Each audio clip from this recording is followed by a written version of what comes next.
Hey there everybody, and welcome back to Pikmin 251. Ecronoss, you beat this game yesterday. Why are you still playing it? I'm not playing it today. We're just gonna take a look around. You've collected Louie's Pick series. These are some of the tastiest snacks there are. Nice. I want to see what all the treasure series names are, because these are all very custom. And I know for a fact, with all the custom treasures, there's gonna, all this dialogue is probably different as well. I'm not gonna read everything, of course. I just want to see what the series names are for the treasures, and then maybe we'll go through and read some of the enemies as well. You've collected the Steel Jaw series. I bet these taste great. If only I could eat them. Oh, so interestingly enough, this is all Louie's commentary because Louie was the main character of this game instead of Olimar. You've collected the Greasy Grub series. So much flavor, but not it's exactly healthy. I think that might be a typo. What is that? A potato, French fries, potato chips, and a Joy-Con. Not quite sure I get the Joy-Con? Yeah, I don't know if I get that one, but that's interesting. You've collected the Don't Eat series. Seriously, don't eat any of these. It won't end well. Really, that's how you labeled this. Should have done a Nintendo Switch little cartridge, a Switch cartridge, because they taste bad. Yeah, so I don't know. I don't get it. Are these like in the sense that they look edible but they aren't? That's my guess. That's my guess there. You've collected the Barely Edible set. I guess I would eat these before my legs. So are we just labeling these all based on how edible they are? An eraser. Yeah, and then the pine cone. Really, the pop rocket is in here. That's interesting. Okay. You've collected the Eating Utensil series. You can't eat the steak without the fork and knife. The Glee spinner is not an eating utensil. I can kind of see the key, the hammer. I don't know how the turret is an eating utensil. Or the feather, that's... Okay. You've collected the kitchen appliance set. Loads of gadgets that help make cooking a breeze, like that giant screw and the radio. Okay. You've collected the Tabletop series. Restaurateurs will buy these tables by the whole load. Okay, so these are all like the things labeled as tables. Got it. You've collected the Probably Useless series. I've got to sell these knickknacks somehow. Oh, the discs are useless? The discs were cool. And the companion cube? Come on, Louie. So what are we looking at next here? You got the Disgusting series. These snacks will surprise guests, but it won't be delightful. So we got the rotten cheese, the onion, the stinky shoe. Yeah, I mean, all this is making sense. Not sure about the plushie. Maybe the fireman hat is like sweaty. I don't know. You've collected the Pretty Tasty series. You can never go wrong with a quick and simple snack. All right. Yeah. All right. I mean, that's fair, right there. Oh, that's everything. That's everything.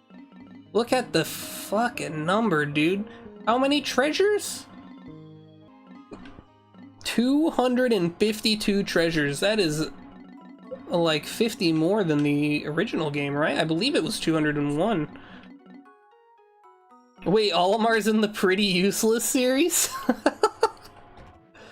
Oh, whoops, that's not what I wanted. How do I,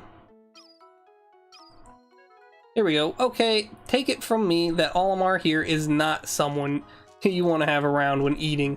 He may be a good space explorer, but he sure isn't a good at sharing food regardless. I'm glad we found him and can head back home and sell all this junk. No, we aren't actually selling him. Those 20 Pokos came out of his pocket as a fee. That's hilarious, actually. What's the ship's log? We did it! We recovered Olimar and somehow survived. To be honest, it doesn't make sense for him to seem so healthy after being alone all this time. I have no guess as to what he's been eating. Olimar doesn't want to talk very much about the whole event, so we can't get much information. Still, he wants us to address him as the immortal mastermind from now on.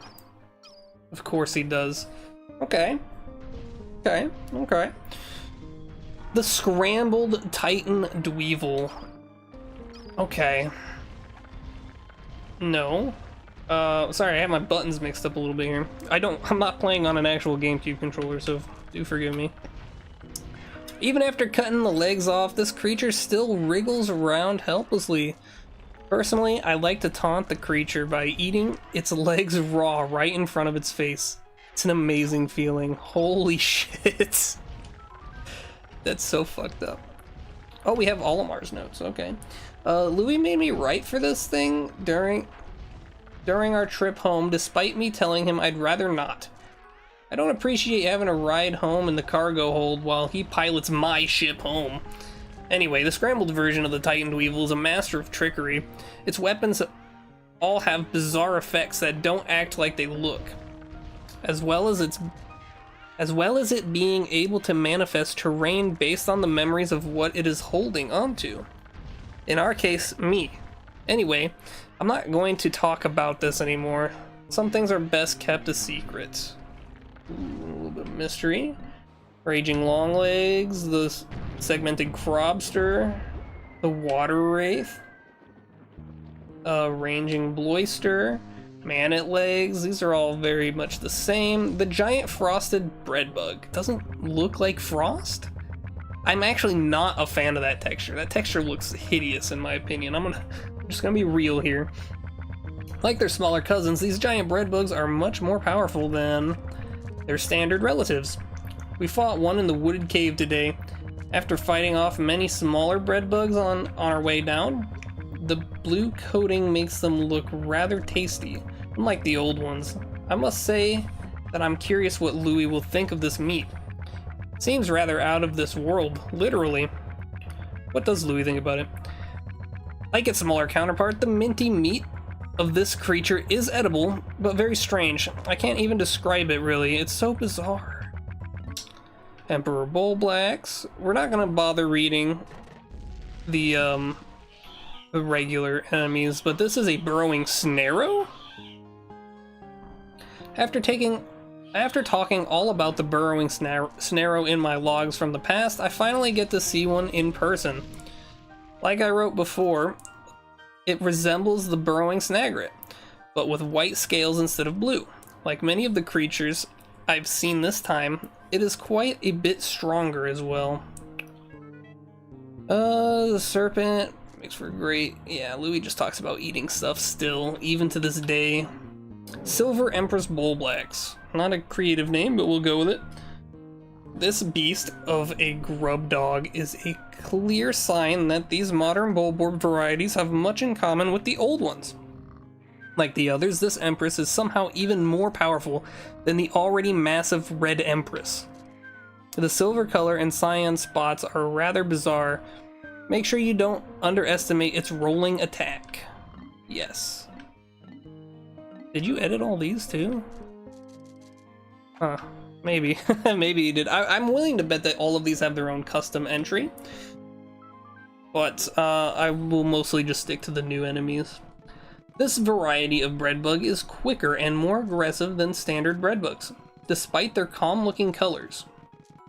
They seem particularly hostile with other creatures they are in competition with. This could be why they seem much more common than regular breadbugs these days. Okay, trying to give me a reason.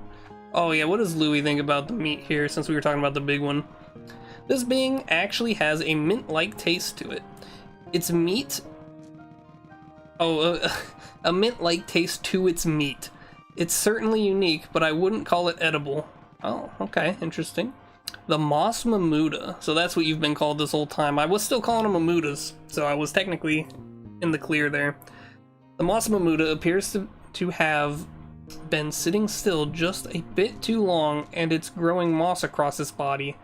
Yet it seems this moss may be affecting its mind.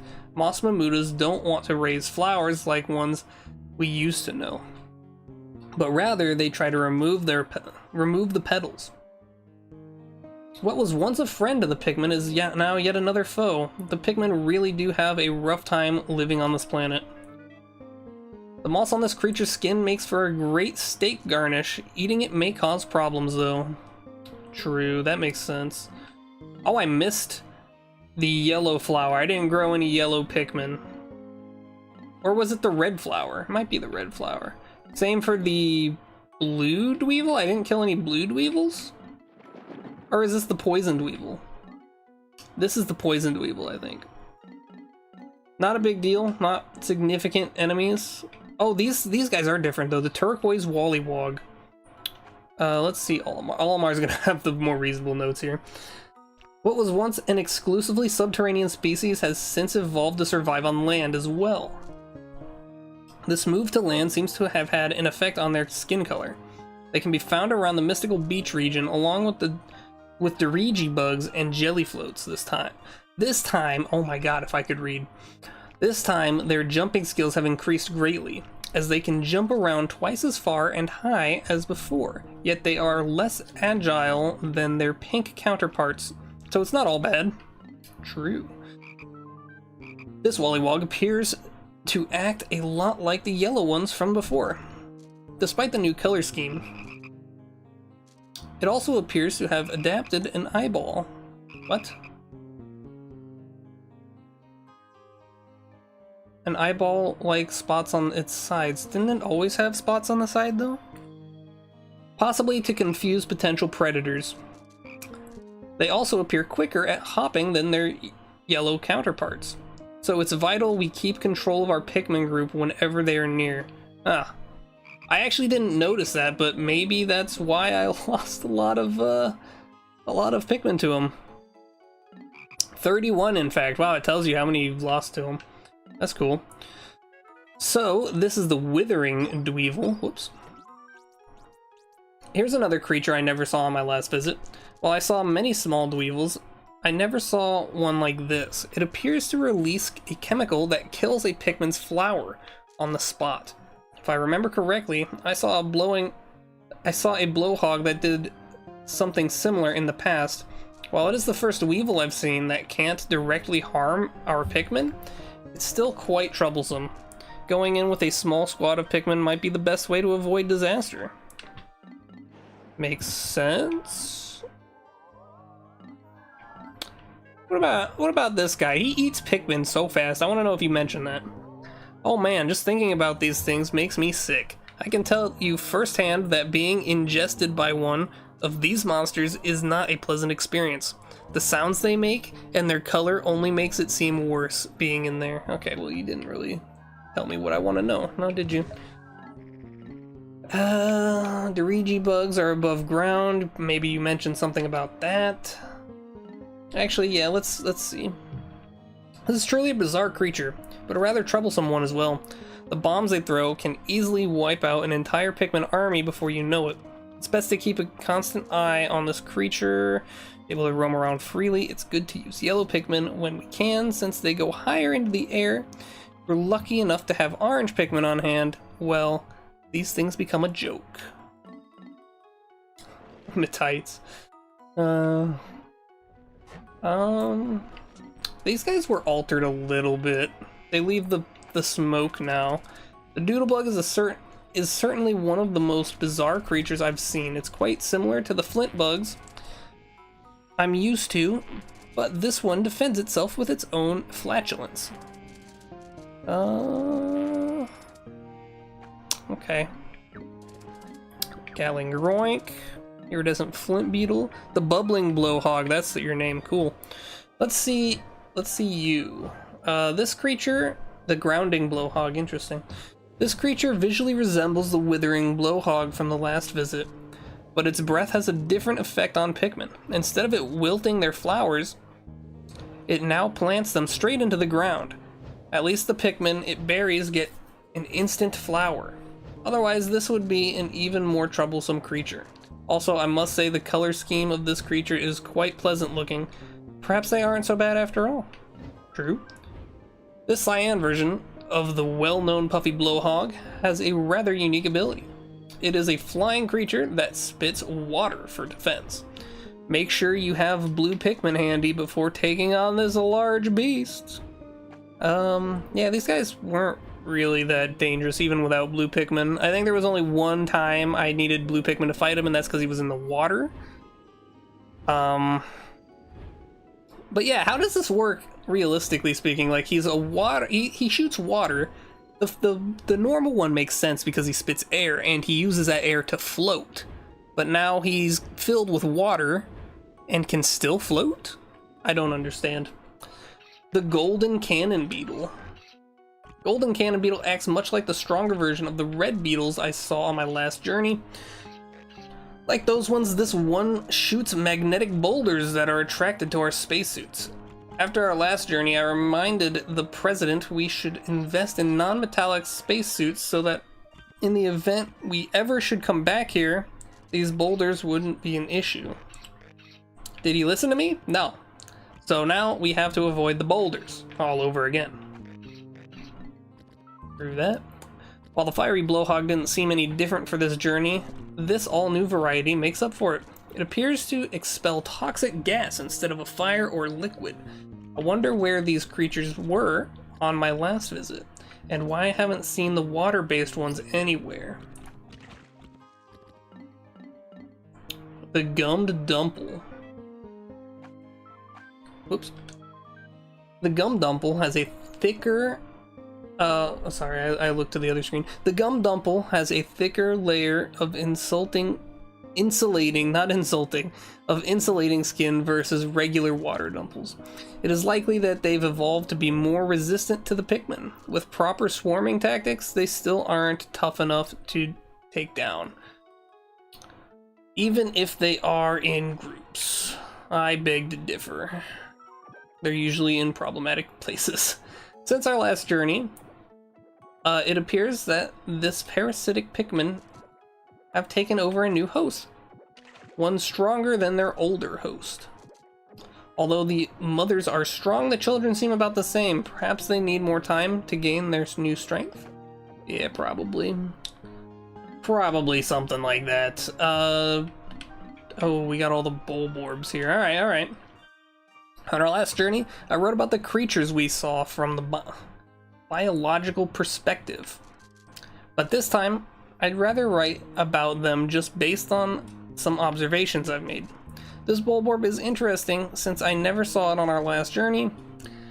It has a purple and green color scheme, quite a strange look. But where could it have been? It hasn't been more than a year since my last visit. Very peculiar. The Frost Bulborb.